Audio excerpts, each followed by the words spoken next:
Abramos nossas Bíblias lá no livro de Mateus, no capítulo 5, para a leitura de conhecidos textos que envolvem os versículos 13, 14, 15 e 16.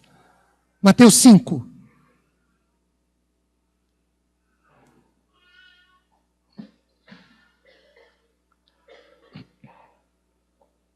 Acompanhe-me em sua Bíblia a leitura que farei da palavra do Senhor. Mateus 5,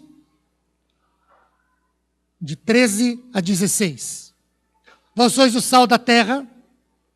Ora, se o sal vier a ser insípido, como lhe restaurar o sabor? Para nada mais presta, senão para, lançado fora, ser pisado pelos homens. Vós sois a luz do mundo. Não se pode esconder a cidade edificada sobre um monte, nem se acende uma candeia para colocá-la debaixo do alqueire, mas no velador, e alumia a todos os que se concentram na casa. Assim brilhe também a vossa luz diante dos homens, para que vejam as vossas boas obras e glorifiquem a vosso Pai que está nos céus. A enciclopédia Mirador Internacional, edição de 1982, ela classifica o sal em dois grandes grupos de acordo com o teor de pureza. O primeiro grupo ela chama de sal bruto. E ele é dividido em sal marinho verde ou curado, o de Minas, proveniente de lagos salgados ou de mares interiores, ou ainda de jazidas, de sal gema ou de sal de rocha, e isso é encontrado no subsolo, que é o sal de depósitos mistos. O segundo tipo é o sal beneficiado, que ele é dividido em alimentício ou sal de mesa, sal de cozinha, sal grosso ou sal de conserva. Uma pessoa adulta tem mais ou menos 250 gramas de sal em seu corpo. E é muito importante tê-lo para a manutenção do metabolismo, para o equilíbrio do nosso sistema de defesa. Mas se ele for usado em excesso, o sal pode produzir e produz hipertensão arterial ou eclâmpsia, que é uma afecção grave que ocorre no final da gravidez, caracterizada por convulsões associadas à hipertensão arterial. Também pode produzir em excesso cálculos renais, arteriosclerose, doença degenerativa da artéria. A falta de sal em nosso organismo provoca anorexia, tontura, dor de cabeça, dificuldade de memorização e fraqueza. Talvez você esteja se perguntando assim, e daí?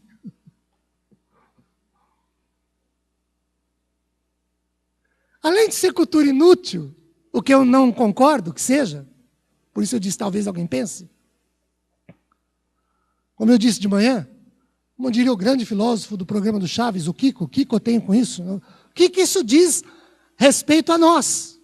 O que eu faço com essa informação de que tem sal grosso, sal fino, sal de mesa, sal que vem da rocha, do mar? O que eu faço com isso? Nós podemos, ainda que minimamente, perceber que o sal é importantíssimo para a nossa vida. Porque ele exerce tremenda influência em nosso organismo, tanto para o bem como para o mal. Em excesso, provoca hipertensão ou eclâmpsia. Na falta, tontura, dor de cabeça, fraqueza. Ele mexe com o nosso sistema metabólico. Quando Jesus diz que em Mateus 5,13, nós, seus discípulos, somos o sal da terra, e aí transportando para o que o sal faz na nossa vida, em excesso ou ausência, nós podemos pensar que o sal em nós ou fora, ele exerce influência. E é sobre influência que Jesus nos fala aqui em Mateus capítulo 5, versículo 13. A influência que nós, como sal da terra, precisamos exercer. Na época de Jesus, os gregos diziam que o sal era divino. Os romanos dizem que nada era mais útil do que o sol e o sal. Tanto gregos como romanos utilizavam o sol como moeda para as suas compras, para as vendas, para o pagamento de contas. O sal ainda pode ser observado quanto à sua influência a partir de pelo menos 3 qualidades. Que nós dissemos no início, que a enciclopédia fala e divide o sal a partir de sua pureza. Então, em primeiro lugar, o sal simboliza pureza. Ele é extraído da natureza. Ele era essencialmente puro. No Oriente, o sal era usado como selo de alianças e de acordos, e com isso, e por isso, ele simbolizava fidelidade de compromisso. Levítico 2, verso 13, diz que nas ofertas de manjares do culto, lá do Antigo Testamento, cada sacrifício devia ser acompanhado de um pouco de sal, com 2 propósitos didáticos: compromisso e pureza. Segunda qualidade, o sal simboliza preservação. O sal, na sua ação de influenciar, ele impede o processo de putrefação, de deterioração dos alimentos sobre o qual ou sobre os quais ele é aplicado, ele é espalhado. Uma terceira qualidade que a gente pode apresentar do sal é que ele simboliza sabor. Lá em 2 Reis 2, 21 e 22, Eliseu joga um pouco de sal num manancial de águas na cidade de Jericó.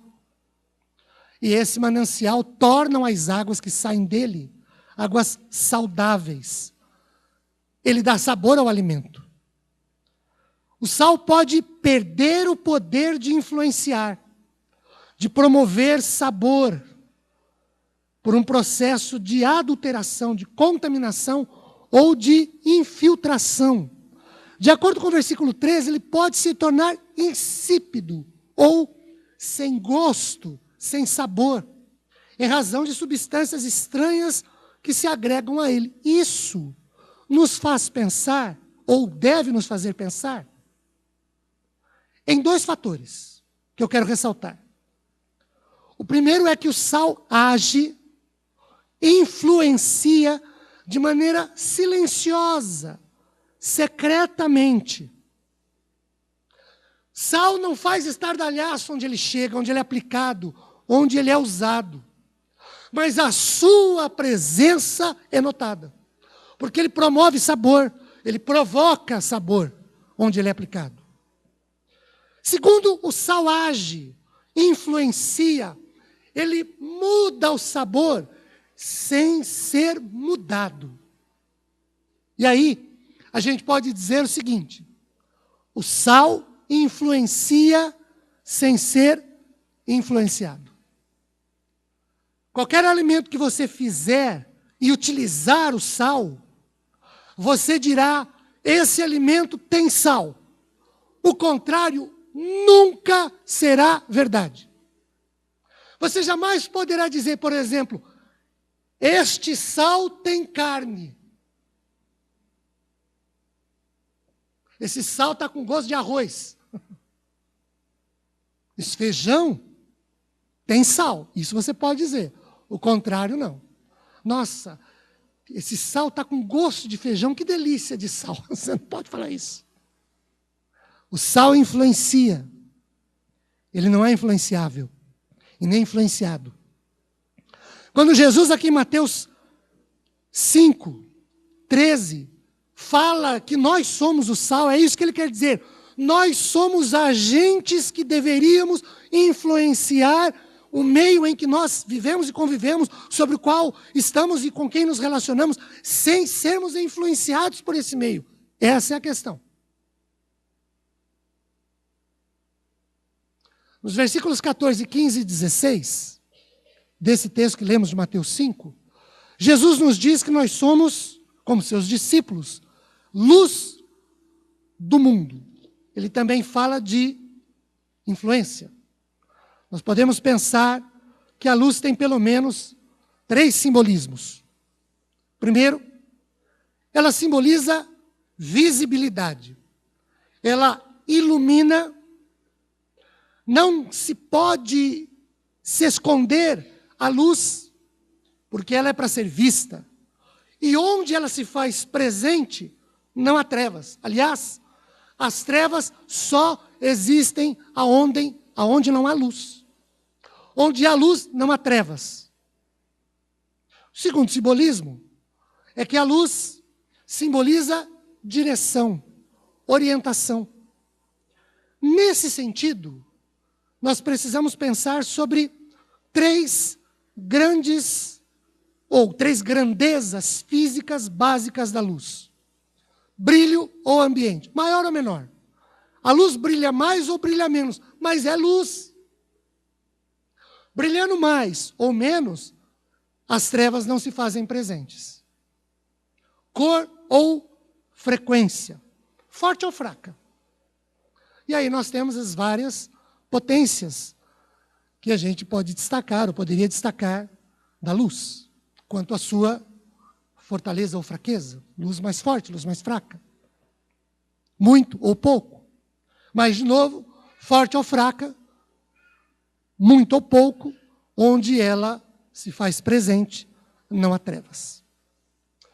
Podemos pensar em termos de grandeza ainda, quanto à polarização, ângulo de vibração. Terceiro simbolismo da luz tem a ver com vida. Toda a vida do planeta e em tudo na natureza há dependência de luz. A luz influencia, age de novo silenciosamente. E onde há sua presença, onde há sua ação, a influência da luz, não há trevas. Quando Jesus diz que nós somos, como seus discípulos, sal da terra e luz do mundo, é de influência, de ação, de presença que ele fala. E isso tem pelo menos 2 implicações bem diretas e objetivas expressas no versículo 16. Quando Jesus diz que nós somos o sal da terra, no 13, no 14 e 15, ele diz que nós somos luz do mundo, ele chama a nossa atenção por uma questão que é bastante substancial, que tem a ver com testemunho. E aí, no versículo 16, ele dá a razão de comparar-nos com sal e com luz. Nós somos, quando o texto nos diz, sal da terra e luz do mundo. Que implicações tem isso? Olhem para o versículo 16. A primeira delas é que o nosso testemunho é para ser visto. Daí, o que diz o texto, para que vejam as vossas boas obras. Queridos, nós somos sal da terra para influenciar e não para sermos influenciados. Nós somos o sal da terra para temperar, para dar sabor, mas não para sermos temperados ou para recebermos sabor. Nós somos sal da terra para conservar o que é correto, o que é direito, o que é justo, o que é de bons costumes, e não para que esses bons costumes apodreçam, se deteriorem. Aliás, quando os crentes não são vistos, como o versículo 16 diz, é que nós temos, como sal da terra e luz do mundo, nós temos a presença das trevas e o sal se torna insípido. Então nós somos sal da terra e luz do mundo para sermos vistos. Segunda implicação direta e objetiva que Jesus nos apresenta no versículo 16, do fato de sermos sal da terra e luz do mundo, tem a ver com o fato de que nós somos sal da terra, luz do mundo, para sermos vistos, e o que se vê em nós deve promover a glória de Deus. Olha o que diz o verso 16. Assim, brilhe também a vossa luz diante dos homens, para que vejam as vossas boas obras e glorifiquem a Deus ou a vosso Pai que está nos céus. Nós, com o nosso comportamento, com o nosso vocabulário, com a nossa vida, nós somos responsáveis por levar as pessoas a darem glória a Deus, a glorificarem o nome do Senhor, que é nosso Pai. Nós, com o que nós fazemos, quando, por que fazemos ou não fazemos, somos responsáveis por provocar nas pessoas a glória do Senhor Deus, que é o nosso Pai. Elas devem reconhecê-lo através de nós, que somos vistos com o que fazemos e falamos. Nós, com o que falamos, quando, como, por quê, para quem, somos responsáveis por levar as pessoas a glorificarem o nome do Senhor, ou seja, o que as pessoas pensam sobre o nosso Pai tem a ver com o nosso testemunho pessoal. O que as pessoas falam sobre o nosso Pai, que é Deus, tem a ver, em partes, com quem somos. Queridos, muita gente lá fora tem uma ideia de Deus a partir de quem nós somos, para o bem ou para o mal. Para honrá-lo, ou para dizer, eu nunca quero saber desse Deus. Olha como são os filhos dele. Eu sei que nós temos casos em que os filhos não são pessoas que reproduzem bons e excelentes comportamentos sociais e de todas as demais ordens dos seus pais. A gente sabe disso. Mas, quando a Bíblia nos chama de sal da terra e luz do mundo, e faz com que pensemos sobre isso, o que as pessoas veem de Deus, pensam de Deus, passa, em parte, pelo comportamento que nós desenvolvemos. Por quem somos. O que as pessoas falam de Deus tem, em parte, a ver conosco. Esta igreja, ao longo dos seus dias de vida com Deus, tem sido sal da terra e luz do mundo? Essa é uma pergunta que a gente precisa fazer constantemente. Nós, como igreja, mais influenciamos ou somos influenciados? A história desta igreja tem suas mazelas, suas rusgas, suas quedas, perdas, derrotas, como qualquer outra. O que nos cabe hoje, nós que estamos aqui, e que somos a igreja deste momento, é influenciar e não sermos influenciados. É brilhar e não sermos apagados. Porque as pessoas olham para nós e pensam algumas coisas a respeito do nosso Pai a partir de como nos veem.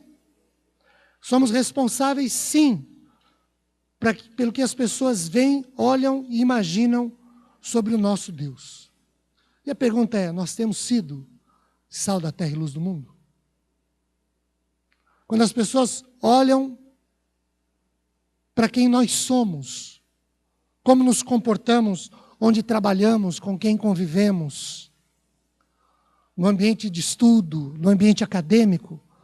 O que elas falam de Deus quando olham para nós? O que fazemos, o que falamos, reflete da glória de Deus? Porque é disso que Jesus está dizendo, e Ele fala assim: vocês são sal da terra, para dar sabor, não para receber, para influenciar e não para ser influenciado, para agir e não para receber ação. Queridos, que papel nós temos desenvolvido na sociedade em que nós vivemos? Vamos orar sobre isso? Feche seus olhos, curve sua cabeça. Vamos lá, vamos orar.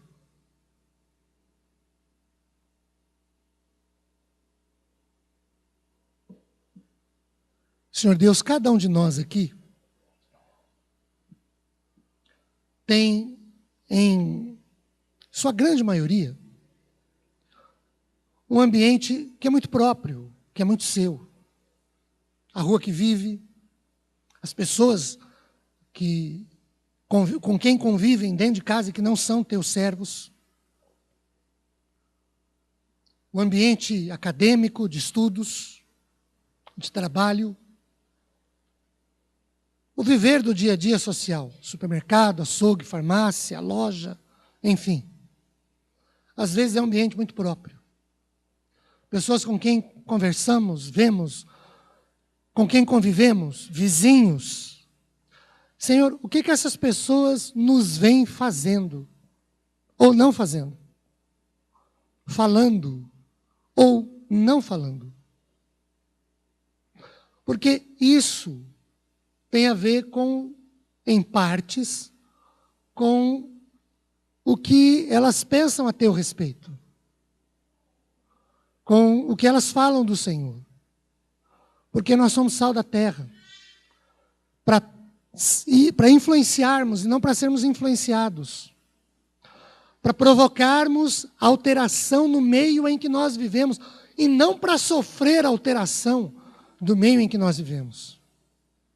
Nós somos luz para brilhar, não para ficarmos apagados.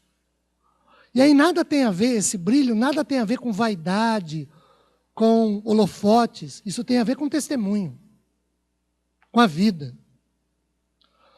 Quantas pessoas, Pai, que se dizem teus servos, que não podem entrar em determinados estabelecimentos comerciais porque devem ali. E não pagam. E não é que não pagam porque passam por uma situação de crise financeira, perderam o emprego, houve uma quebra no carro, coisa parecida, e aí acabaram desviando valores para isso. Não. É porque sistematicamente essa é a vida das pessoas. E aí o dono do estabelecimento, as pessoas que sabem, olham para ti, não é para nós. Então tem misericórdia das nossas vidas e nos ajude, para que a partir de hoje o nosso testemunho exerça influência e não seja influenciado e nem influenciável. A nossa luz brilhe e não apague. Verdade que pode brilhar mais ou brilhar menos, mas brilhe. Não fique ofuscada, apagada. Ajuda-nos nisso. Oramos pedindo a tua bênção sobre isso em nome de Jesus. Amém.